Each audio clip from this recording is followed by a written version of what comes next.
Bom, no vídeo de hoje nós vamos conversar um pouquinho sobre Flores Matinais Colhidas ao Entardecer, que é um livro do Lu Xun, publicado originalmente em 1926 e traduzido e publicado aqui no Brasil em 2021 pela editora da Unicamp em parceria com o Instituto Confúcio.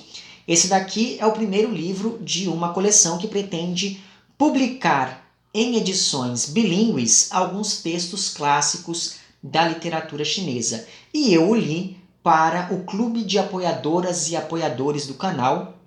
Então, se você aí quiser participar do clube também, veja lá embaixo o link para o meu perfil no Apoia-se para saber como funciona isso. E coincidentemente, em maio agora de 2022, saiu pela Carambaia uma edição com os contos completos do Lu Xun, e eu fiquei bastante curioso, não apenas por conta do estilo do autor, que me agradou bastante, mas também porque, pelo que eu entendi, o Lu Xun é não apenas um dos grandes nomes da literatura na China, como também é considerado o precursor da literatura chinesa moderna. Então, nós estamos falando aqui de um sujeito bastante importante para a literatura daquele país, e isso me despertou a curiosidade para, quem sabe, um dia ler também lá os contos completos dele, publicados recentemente pela Carambaia. E a propósito, uma vez que eu estou falando de questões editoriais, essa edição que eu tenho aqui em mãos, como eu disse, ela é uma edição bilíngue, então em uma página você tem o texto em chinês e na outra você tem o texto em português, né? E para além então do texto em si, essa edição conta com várias notas de rodapé que ajudam muito a entender todo o contexto e as várias referências que o autor vai fazendo, porque alguns desses textos, aqui nós temos 10 textos de difícil classificação, e alguns deles se assemelham muito a crônicas. E assim, quando você está falando de crônicas, você está falando de eventos muito específicos e assim, sem notas de rodapé, entender quais eventos foram esses, quais são os personagens que o autor está mencionando aqui, seria praticamente impossível, dado o nosso distanciamento cultural, geográfico e temporal mesmo, quando da primeira publicação aqui desses textos. Então, nesse sentido, as notas de rodapé são, assim, imprescindíveis à leitura. E, além disso, há também aqui textos de apoio que explicam um pouco da vida e da obra do autor.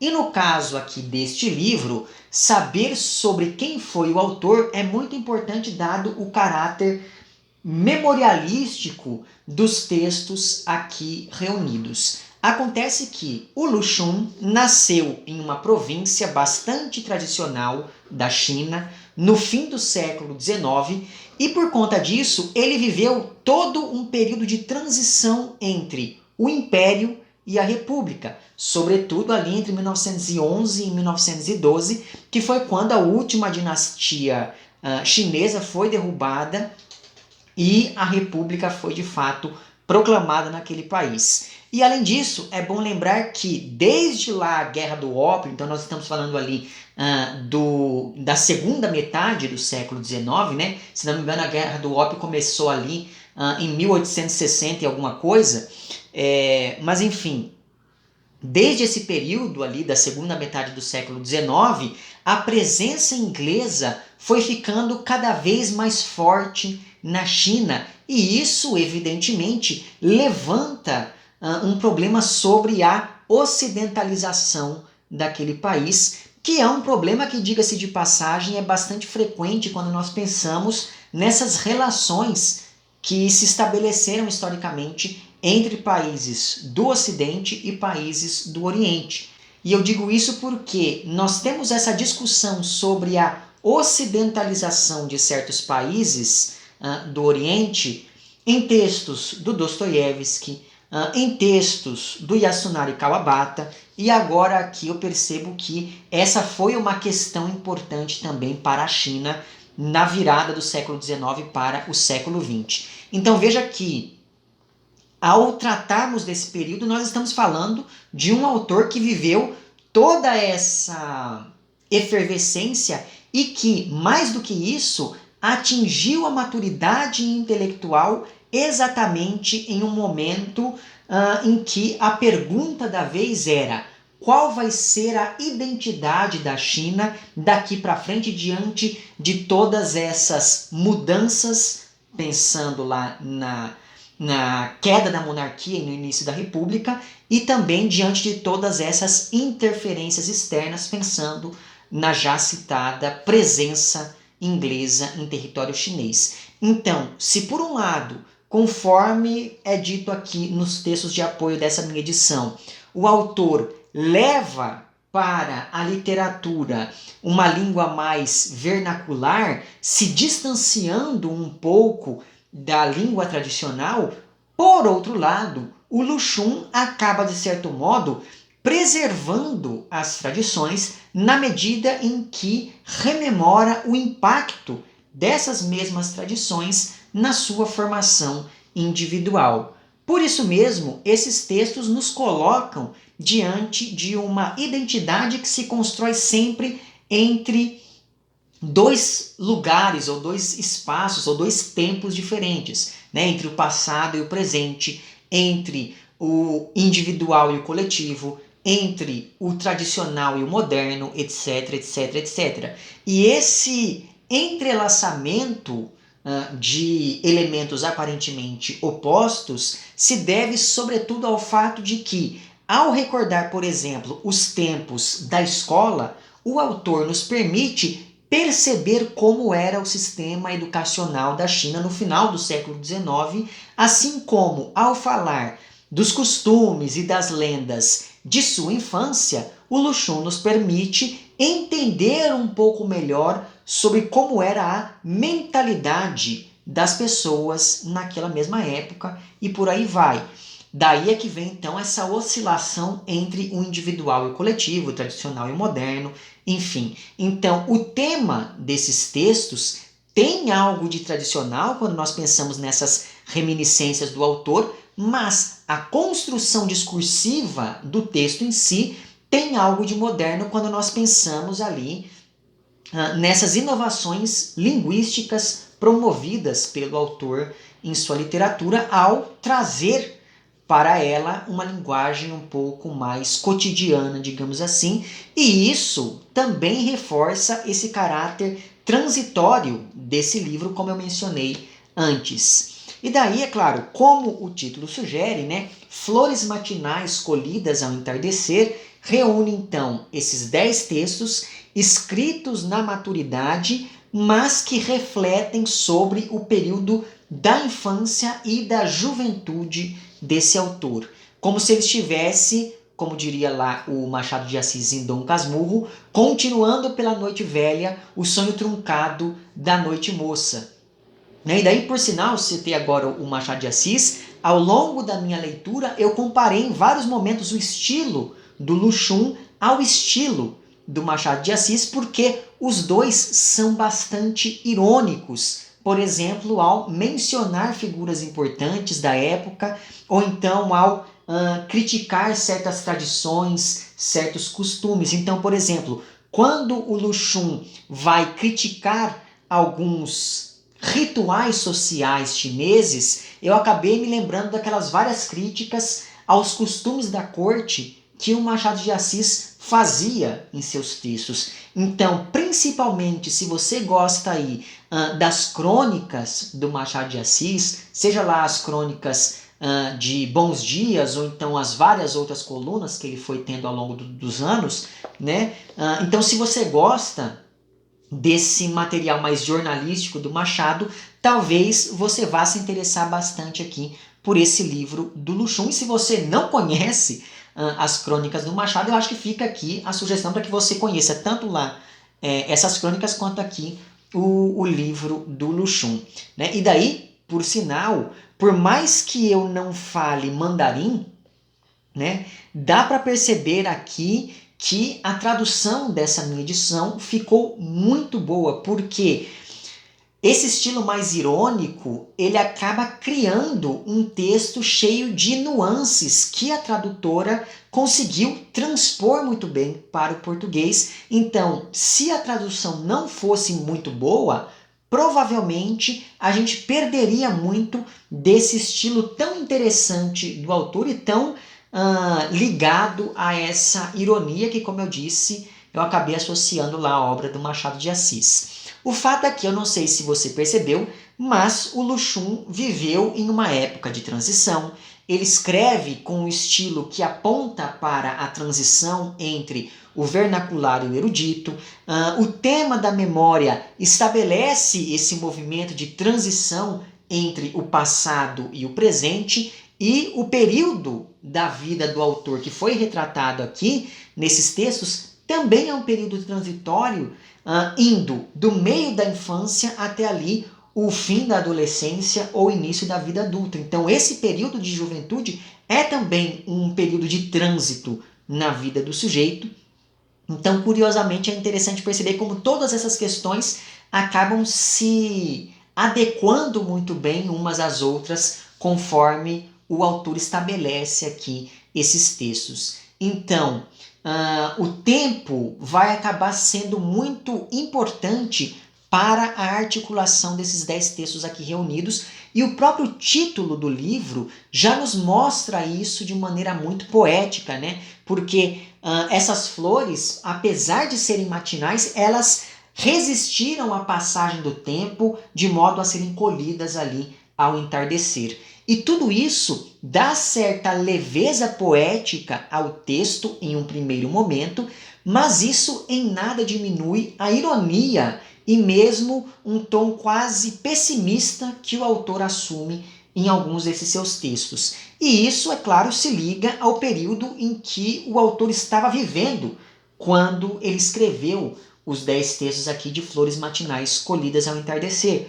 Porque o Luxun, ele, em um determinado momento da vida, ele acabou apoiando uma greve estudantil e por conta disso, e também por conta de uma série de outras polêmicas nas quais ele havia se envolvido, esse autor passou a ser perseguido pelo governo chinês como sendo revolucionário, e isso fez com que ele perdesse o emprego e logo depois ele teve que praticamente fugir para não ser preso. Acontece que esses textos aqui, de Flores Matinais Colhidas ao Entardecer, eles foram escritos exatamente durante essa fuga do Luxun, e ele muitas vezes vai fazer referências a pessoas com as quais ele havia brigado, ou enfim, pessoas envolvidas nessas várias polêmicas que circundavam aqui o nome desse autor. Então, em vários momentos, ele vai partir de um comentário sobre algo do presente e vai aos poucos recuperando, às vezes por meio de analogias muito interessantes, algum evento do passado. E graças a esse movimento de recuperação, o Luxun acaba adotando diferentes estilos. Então, como eu disse, são textos de memória, então há aqui um tom idílico em várias passagens, mas alguns desses textos têm uma delicadeza que é própria, por exemplo, da prosa poética. Outros têm um caráter mais propositivo, como se eles fossem ensaios. Além disso, há também aqui uma ironia e uma série de referências pontuais que fazem lembrar o gênero da crônica. Outros textos acabam recuperando questões culturais, como se fossem contos folclóricos, e em outros ainda, os animais aparecem de um jeito quase alegórico, como acontece, por exemplo, nas fábulas. Então veja que é muito complicado o tempo todo, conforme eu fui lendo esse livro, eu fiquei tentando encaixar esses textos em alguma caixinha, em algum gênero específico, mas é impossível você classificar o livro todo. Cada texto aqui reunido tem as suas particularidades, muito embora eles sempre ali digam respeito à vida desse mesmo autor, e isso me parece muito interessante para mostrar toda a versatilidade do Luxun. Pelo que eu entendi, conforme eu fui lendo aqui os textos de apoio, e depois quando eu fiquei sabendo lá da publicação dos contos completos dele pela Carambaia, o Luxum ele é muito mais conhecido pelos seus contos. Então, em um primeiro momento, eu fiquei pensando, tá, mas por que a Unicamp, então, né, em parceria lá com o Instituto Confúcio, não publicaram, então, algum conto do Luxum? E aí, conforme eu fui lendo esses textos e cheguei efetivamente ao fim do livro, eu entendi que me parece que esse daqui é um bom livro para a gente entrar em contato com esse autor diante da versatilidade que essa obra aqui nos oferece. Então, me parece que foi uma escolha muito acertada dos organizadores em começar por este livro aqui. Outra coisa interessante é que, por mais que não exista aqui uma ordem cronológica rígida, afinal de contas, essas flores aqui elas foram colhidas, o que significa que elas estão dispostas de um jeito meio desordenado, como se fosse ali um arranjo, um buquê, né? E portanto você não precisa ler esses textos em sequência. Mas por outro lado, é curioso notar como nos textos sobre a infância o estilo do autor acaba sendo mais poético, mais delicado, mas conforme os textos vão tratando de períodos posteriores da vida dele, aí sim a ironia vai se acentuando. Ironia que já estava presente nos textos sobre a infância, mas ela vai se reforçando cada vez mais. E além disso, nesses textos sobre a infância, o que sobressai, na maioria das vezes, é o relato sobre os costumes e as tradições daquela região de província na qual o Luxum viveu. Ao passo que os textos sobre o período de formação dele como estudante acabam falando mais sobre a sociedade de costumes, apresenta ali um ambiente mais acadêmico, enfim, então existem essas diferenças muito interessantes também no modo como o autor vai construindo cada uma dessas narrativas. Bom, então feitos esses prolegômenos, como eu disse, nós temos aqui 10 textos reunidos, então eu vou falar de 5, muito brevemente, sobre esses 5 textos, e daí os outros 5 você adquire o livro para poder ler, porque realmente vale muito a pena. Tá? O primeiro texto que eu gostaria de mencionar é justamente o texto que abre a obra e que se intitula Cachorros, Gatos e Ratos. Nesse texto, o autor parte de um comentário meio maldoso que fizeram sobre ele, e a partir então desse comentário, o narrador começa a falar sobre a sua péssima relação com os gatos, e essa relação foi péssima desde sempre. Esse é um texto muito interessante porque ele nos mostra que tudo acaba sendo muito relativo aqui. Porque as pessoas espalham um boato que diz que o Luxum não gostava de gatos e chegava inclusive a maltratá-los. E é claro que isso gera alguma comoção, já que os gatos, enfim, eles têm ali toda uma importância cultural, etc, etc. Só que a partir disso, a partir desse comentário, o narrador ele começa a apresentar o outro lado da moeda e diz que ele não gosta de gatos porque ele sempre tomou partido dos mais fracos, que são, neste caso aqui, os ratos. Então, depois de apresentar essa visão mais geral sobre o tema, o narrador parte para um exemplo específico, recuperando uma memória de infância envolvendo, então, um rato de estimação, um gato e a empregada da família. E essa empregada é uma personagem muito interessante porque, se por um lado o narrador tem certa implicância com ela, então o narrador vive brigando com essa empregada, por outro lado, é ela quem mais se esforça para fazer as vontades dele, para mimá-lo das mais diversas maneiras possíveis, né? Então, nesses momentos em que é mimado pela empregada, o narrador até se esquece dos desentendimentos que existem ali entre os dois, e um exemplo disso é o que ocorre no segundo texto aqui do livro, que se intitula A Shang e o Clássico das Montanhas e dos Mares. Né? Nesse segundo texto, a empregada também vai ter ali um papel muito relevante. E é interessante porque essa empregada ela assume aqui nessa estrutura familiar uma posição muito parecida com aquelas preceptoras que a gente tem na literatura russa, né? Então, é uma espécie de governanta, mas que fica muito próxima ali, é muito incumbida de cuidar da educação das crianças, enfim, no caso aqui desse narrador, que pode ser identificado então como o próprio autor. Né? Mas voltando aqui ao segundo texto, que é o Ashang, o clássico das montanhas e dos mares, esse texto me fez lembrar bastante de um conto da Clarice Lispector chamado Felicidade Clandestina, né? Porque nele a narradora diz que em um determinado momento da infância queria ter uma cópia do As Reinações de Narizinho, do Monteiro Lobato. Né? Só que a única menina do bairro que tinha esse livro para emprestar começa a fazer ali uma verdadeira tortura psicológica com a protagonista do conto da Clarice, e daí a coisa se desenvolve. Né? Acontece que, tanto lá no conto da Clarice quanto no texto aqui do Lushun, nós temos um tema comum que é o livro inalcançável, digamos assim. Porque o tal clássico das montanhas e dos mares, referido no título desse texto, é um livro todo ilustrado que o narrador queria muito ter, só que, por ser meio raro, esse narrador nunca conseguiu encontrar esse livro. Ele entrou em contato com esse livro em algum momento do passado, ficou encantado com a beleza desse texto, né, e das ilustrações, enfim.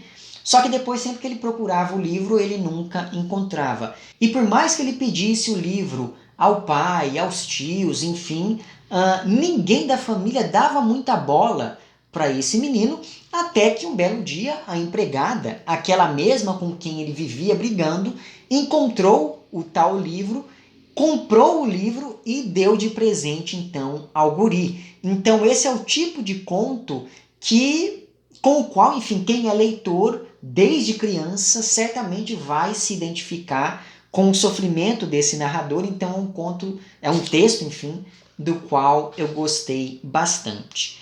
Aí, o terceiro texto que eu gostaria de mencionar é um chamado A Procissão dos Cinco Deuses Temerosos. Né? O texto ele já começa mencionando algumas festividades tradicionais da China, então eu gostei muito desse texto exatamente por conta desse aspecto mais cultural, digamos. Né? E o narrador diz que uma das festividades de sua preferência quando criança era a tal procissão aqui do título. O problema é que esse narrador sempre morou em uma casa muito afastada das outras.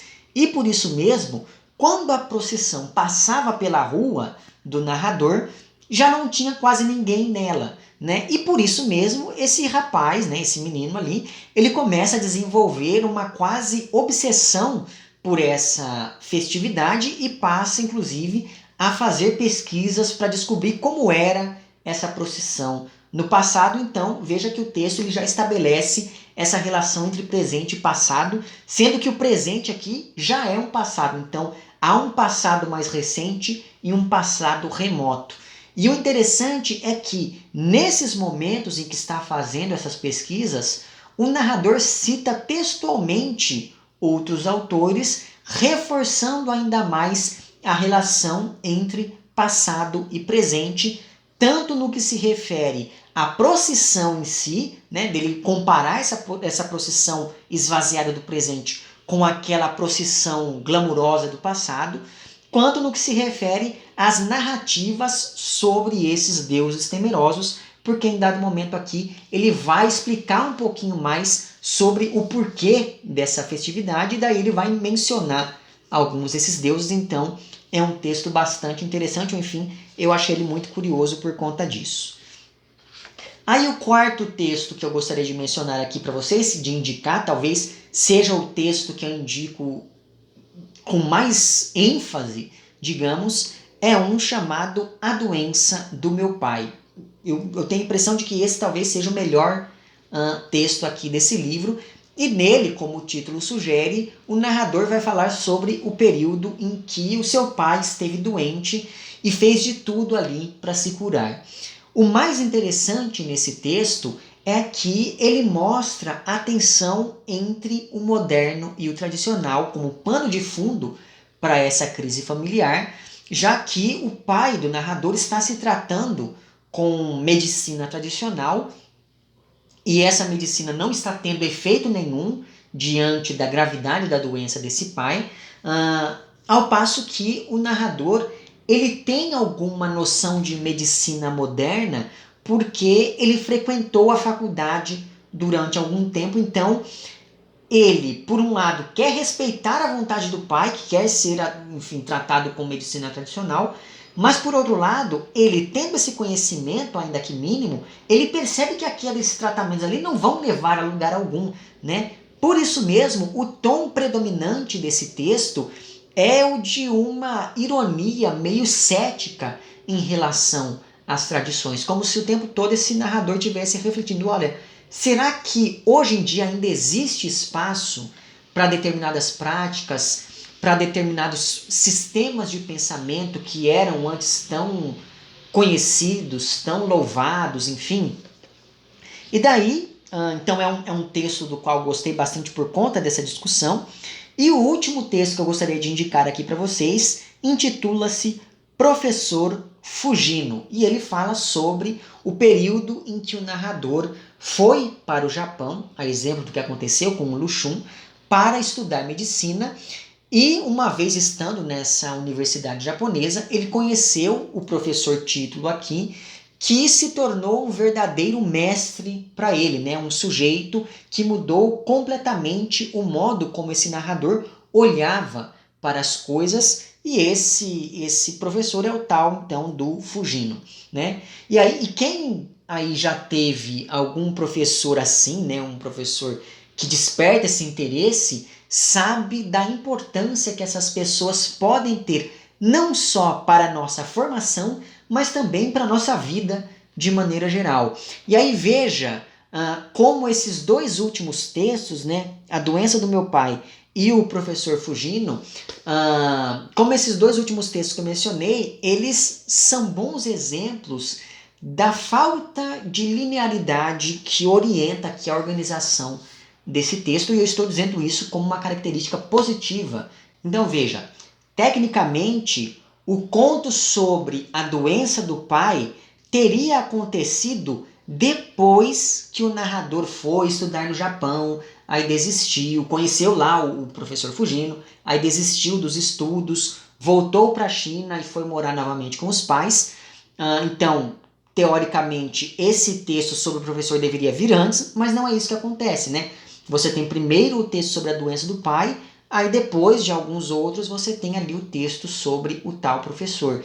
Então, me parece que aqui não importa tanto a ordem dos eventos, mas as cores de cada flor colhida aqui no entardecer.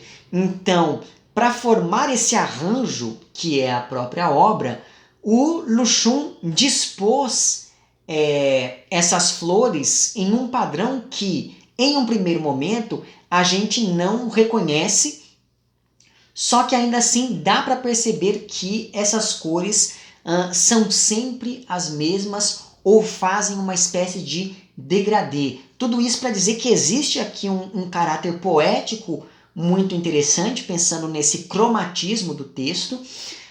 Então, mais importante do que pensar quando determinado evento aconteceu em cada um desses textos é perceber que cada um desses textos, desses contos, dessas crônicas, enfim, se liga aos demais por pertencer a uma época comum. Então é muito interessante perceber como o autor vai organizando esses textos quase que ao sabor da memória mesmo, porque a gente não lembra das coisas em uma sequência linear. Às vezes a gente está se lembrando de uma coisa da infância, aí lembra de outra da adolescência, depois volta para a infância de novo, aí depois vem um pouco mais adiante, e me parece que essa organização ela está presente aqui no modo como esses textos aparecem para o leitor nesse Flores Matinais colhidas ao entardecer.